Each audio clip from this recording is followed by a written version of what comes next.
Halo semuanya, di video kali ini kalian akan bertemu dengan kami dari kelompok 4 kelas A, S1 Pendidikan Tata Busana, Angkatan 2022 Universitas Negeri Surabaya.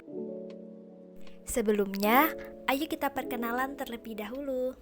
Kelompok kami terdiri dari Rindang Kusumaning Gusti, Indah Kusuma Wardani, Wukir Cahyandari, Rizda Rahmadani, Salsabila Rahmadani, dan Alicia Arfa Arsanti. Dalam video ini, kami akan membahas tentang interlining atau lapisan tengah. Apa itu interlining? Interlining adalah bahan pelapis yang terletak di bawah underlining. Biasanya, interlining digunakan pada lengan dan badan dalam jaket atau mantel. Tidak seperti interfacing yang digunakan di area kecil seperti kerah, manset, dan bagian depan untuk menambah dukungan dan kekuatan. Interlining adalah seluruh panel yang dipotong dalam lapisan kain terpisah dan ditempatkan di sisi yang buruk dari kain utama. Adapun interlining memiliki beberapa fungsi sebagai berikut. Pertama, memberikan efek hangat pada tubuh saat dikenakan. Bahan interlining yang berbobot ringan, dari yang tipis hingga tebal, bahkan ada yang berbulu sehingga menimbulkan rasa hangat pada tubuh. Kedua, menutupi kekurangan pada tubuh seseorang. Ketiga, menguatkan dan memberikan bentuk pada busana. Dan keempat, menopang bagian tertentu pada busana agar penampilan busana lebih sempurna. Jenis-jenis interlining. Pertama, yaitu kain felt. Kain felt biasa disebut kain flanel, yaitu kain yang terbuat dari serat wol tanpa ditenun. Dapat digunakan untuk membuat replika barang, melapisi bagian dalam tas sebagai karpet lantai karena memberi efek hangat, dan dijadikan bahan pengisi untuk membuat aksesoris. Proses pembuatan kain felt yaitu dengan pemanasan dan penguapan, sehingga menghasilkan jenis kain yang beragam tekstur. Berikut merupakan contoh penggunaan kain felt. Kedua, yaitu busa tahu.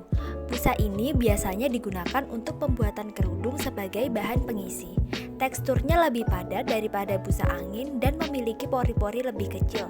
Digunakan sebagai bahan pengisi untuk kerudung dan alas kaki pada sepatu. Ketiga, yaitu busa topi. Busa topi memiliki ciri dan karakteristik seperti berikut. Pertama, tidak memiliki pori-pori dan lebih padat dari busa tahu. Kedua, bentuknya lebih kaku dari jenis busa lainnya.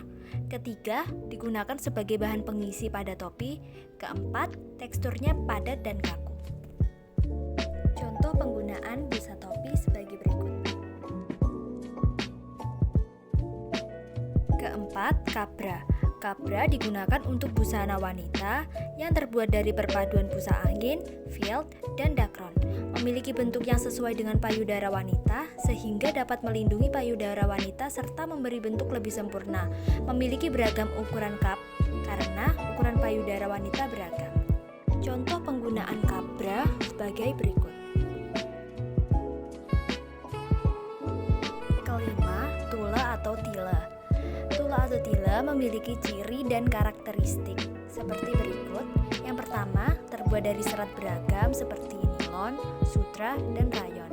Yang kedua, terdapat banyak jenis tila, tapi dalam interfacing yang digunakan adalah tila yang kaku, memberi efek mengembang, dan biasa digunakan pada rok. Keenam, dakron. Dakron adalah bagian pengisi yang terbuat dari bahan sintetis dan tidak sintetis.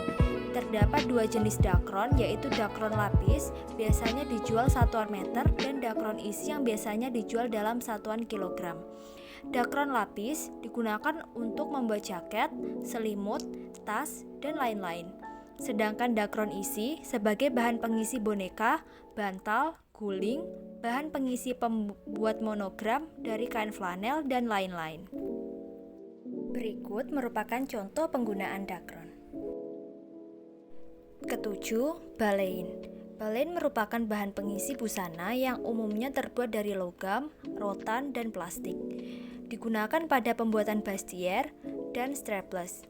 Cara pemasangan balein dapat dijahit atau disisipkan. Kedelapan, padding. Padding atau biasanya dikenal sebagai bantalan tahu merupakan jenis interfacing yang terbuat dari bahan kapas dan busa. Padding memiliki ketebalan beragam lembut dan ringan. Padding dibedakan menjadi dua. Padding jas terbuat dari serat wol dan kapas. Penggunaannya berada di bawah kain furing, jadi padding tidak akan nampak dari luar. Padding mangkok terbuat dari busa tahu. Penggunaannya diletakkan setelah bahan utama. Biasanya menggunakan padding bongkar pasang yang terdapat kancing jepret pada padding dari blus bagian bahu. Ketebalan padding beragam, yakni 1 cm, 2 cm, 3 cm, dan 5 cm.